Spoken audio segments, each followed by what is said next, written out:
السلام علیکم ورحمۃ اللہ وبرکاتہ۔ معزز دوستو، دورہ علمی میراث سبق نمبر 34 کے حوالے سے میں آپ سے مخاطب ہوں۔ آج انشاءاللہ ہم پڑھیں گے باب العول، صفحہ نمبر 19 ہے۔ العول ان يزاد على المخرج شيء من اجزائه اذا ذاق عن فرض، اعلم ان مجموع المخارج 7، 4 منها لا تعول وهي الاثنان والثلاثة والأربعة والثمانية، وثلاثة منها قد تعول، اما الستة فإنها تعول إلى 10 وترا أو شفعا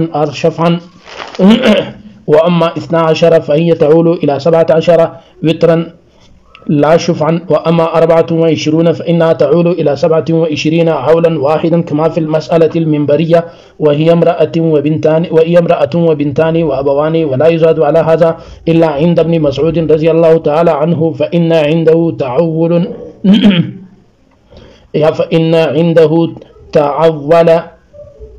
إلى 31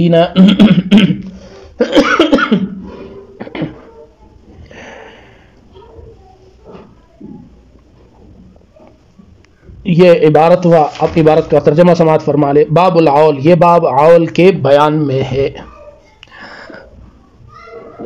العول، عول ان یہ ہے، یزاد کہ بڑھ جائے، علی المخرجی مسئلے کے مخرج پر، شیء کوئی چیز، من اجزائہ اس مخرج کے اجزاء سے، اذا جب، ذاق مشکل ہو جائے، تنگ ہو جائے، زائد ہو جائے، عن فرض فروض مقدرہ سے۔ علم جان لو، ان مجموع المخارجی تمام کے تمام مخارج جہاں سے مسئلے چلتے ہیں، 7 وہ 7 ہے، 4 منہا ان 7 میں سے 4 ایسے ہیں، لا تعول کہ جس میں عول نہیں آ سکتا۔ وہ جس میں عول نہیں آ سکتا وہ کون کون سے؟ وہی الاثنان، وہ اثنان ہے، ثلاثہ ہے، 4 ہے، 8 ہے۔ ان 4 مخارج میں بالکل عول نہیں آ سکتا، یعنی جب ان چیزوں پر فروض بڑھ جائے تو یہ جو مخارج ہے، جو مسئلے کی تعداد ہے، اگر وہ 2 ہو، 3 ہو، 4 ہو، 8 ہو، تو اس میں کوئی عول نہیں آئے گا اور وہاں پر اجزاء نہیں بڑھائے جائیں گے۔ وثلاثۃ منہا، اور ان 7 مخارج میں سے جن سے مسئلہ چلتا ہے، 3 ان میں سے قد تعول، کبھی کبھار اس سے عول آ جاتا ہے۔ کبھی کبھار دیکھو، مطلب قد جب فعل مضارع پر داخل ہو تو تقلیل کا فائدہ دیتا ہے، تو یہاں پر بھی قد فعل مضارع پر داخل ہے۔ وہ 3 کون کون سے ہیں؟ وہ 3، اما 6 سب سے پہلا 6، فإنها تعول یہ اس میں عول آتا ہے، إلى 10 10 تک، یعنی 6 سے 10 تک کی جو تعداد ہے اس میں، الا جو ہے یہ انتہا کے لیے آتا ہے، یعنی 7 میں، 8 میں، 9 میں، 10 میں، وطرن و شفعن، چاہے وہ جفت ہو، وہ طاق ہو، یعنی وہ چاہے 7 ہو یا 8 ہو یا 9 ہو یا 10 ہو۔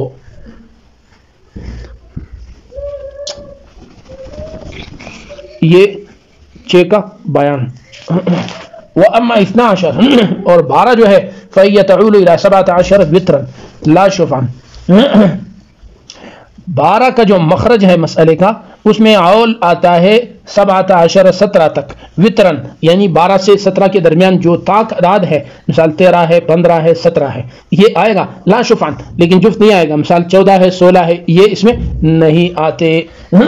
تیسرا، وَأَمَّا 24 جو 24 کا حصہ ہے، وہ فَإِنَّهَا تَعُولُ إِلَى 27 عَوْلًا وَاحِدًا، 24 کے حصے میں جو ہے اس میں صرف ایک ہی عول آتا ہے، یعنی اس میں مسئلے کی زیادتی جو ہے وہ ایک ہی حدت میں کر سکتے ہیں، وہ ہے 24 سے 27 تک، یعنی اس میں 25 نہیں ہے، 26 نہیں ہے، صرف 27 ہے۔ یہ ہمارے ہاں ہے، اور عبداللہ ابن مسعود رضی اللہ عنہ کے ہاں جو ہے وہ 31 تک، یعنی 24 والے مسئلے میں 31 تک عول بن سکتا ہے۔ یہ عبارت کا ترجمہ ہوا۔ اب مفہوم سمجھنے کی کوشش کیجئے۔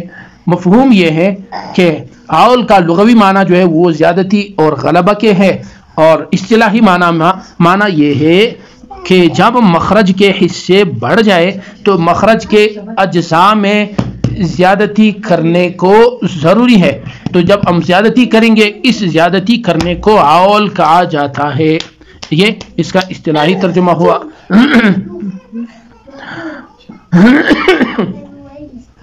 آسان الفاظ میں کہ جب مخرج ذوی الفروض کے سہام سے تنگ ہو جائے تو مسئلے میں عول بنانا پڑتا ہے.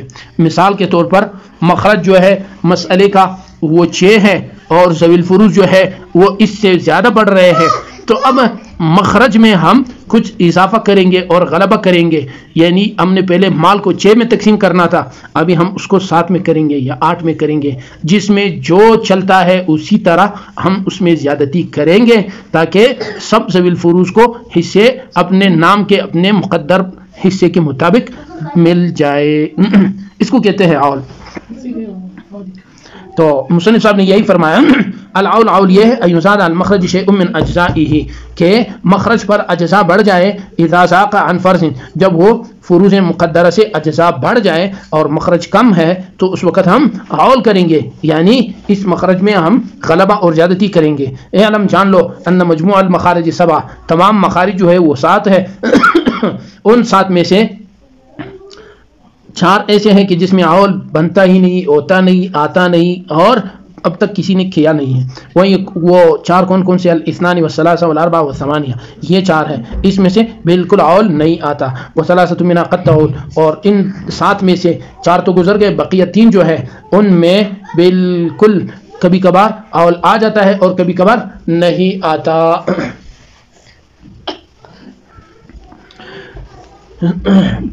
اب ان میں سے جو سب سے پہلا 6 ہے، 6 کا عول جو ہے وہ جفت بھی آتا ہے اور طاق بھی آتا ہے، اور یہ 6 سے لے کر 7 8 9 10 یہ آتے ہیں. مثال کبھی 7 آئے گا، کبھی 8 آئے گا، کبھی 9 آئے گا اور کبھی 10 آئے گا.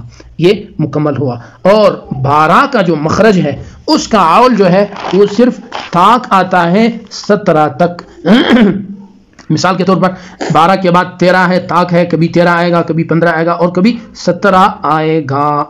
یہ ہوا 12 کا بیان. وَأَمَّا 24 اور 24 کا جو عول ہے، 24 کا جو مخرج ہے، 24 کا جو مسئلہ ہے، اس میں اگر ہم نے عول کرنا ہے، زیادتی اور غلبہ کرنا ہو تو جمہور علماء کے ہاں 24 میں ایک صورت بن سکتی ہے، وہ ہے صرف 27. یعنی نہ 26 ہے، نہ 25 ہے اور نہ ہی 28 ہے، صرف 27 ہے.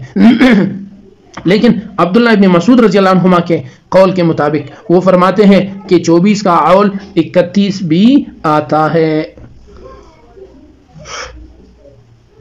اللہ، یہ اس عبارت کا ترجمہ اور خلاصہ ہوا. اور یہاں 24 کے حوالے کے تحت ایک مسئلہ لکھا ہے، کما فی المسألۃ المنبریہ، جیسے کہ مسئلہ منبریہ میں. یہ مسئلہ منبریہ ایسا تھا کہ جناب حضرت خلیفہ رابع حضرت علی کرم اللہ وجہہ سے جب اس مسئلے کے بارے میں سوال کیا گیا تو آپ نے مسئلے کا جواب عطا فرمایا. اس وقت آپ منبر پر تشریف فرماتے، اس وقت آپ منبر پر جلوہ افروز تھے، تو اس لیے اس مسئلے کو مسئلہ منبریہ کہا گیا. بس اسی پر اکتفا کرتے ہیں اور امید ہے ساتھیوں کو یہ مسئلے سمجھ بھی آئے ہوں گے. اور اگر مزید کسی چیز کی پوچھنے کی ضرورت پڑی تو میں بالکل حاضر خدمت ہوں. مطلب اس کا آسان یہ نکلا، ایک مسئلہ ہے اس میں مسئلہ جو ہے وہ 6 سے چلتا ہے، لیکن اب جو ذوی الفروز ہے وہ ذوی الفروز کے جو حصے ہیں وہ زیادہ ہے. جب ذوی الفروز کے حصے زیادہ ہے تو اس وقت ہم کیا کریں گے؟ اس وقت ہم اسی مسئلہ نمبر 6 میں عول غلبہ زیادتی کریں گے. یعنی پہلے مال کو ہم نے 6 میں تقسیم کرنا تھا، ابھی اس کو ہم بڑھا کر 9 میں تقسیم کریں گے. تو مثال ایک مسئلے میں زوج ہے اور 3 جو ہے اخت اب و ام ہے، اور ایک اخ ام ہے اور 2 اخت ام ہے. تو اب یہاں پر زوج کو جو ہے چونکہ اولاد نہیں ہے نصف ملتا ہے، اور اخت اب و ام متعدد ہے ان کو ثلثان ملے گا، اور اخ ام اخت ام کو ثلث ملے گا. تو اب یہاں پر کتنے ہو گئے؟ اگر 6 کا نصف ہم بنائیں گے تو 3 آیا، ثلثان 4 آیا، ثلث 2 آیا، تو 2 اور 4 یہ ہوا 6 اور نصف یہ ہوا 9، اور وہاں پر مسئلہ 6 سے چل رہا ہے. تو اس لیے یہاں پر یہ مسئلے میں عول کر کے اس کو ہم 6 کے بجائے 9 سے چلائیں گے، چونکہ ذوی الفروز کے جو حصے ہیں، ذوی الفروز وہ مخرج سے بڑھ گئے، مخرج پر تنگ اور بھاری ہو گئے، اس لیے جو مخرج ہے مسئلے کا اس میں ہم عول کریں گے اور اس کو 6 کے بجائے 9 سے چلائیں گے. بس اسی پر اکتفا ہے. السلام علیکم ورحمۃ اللہ.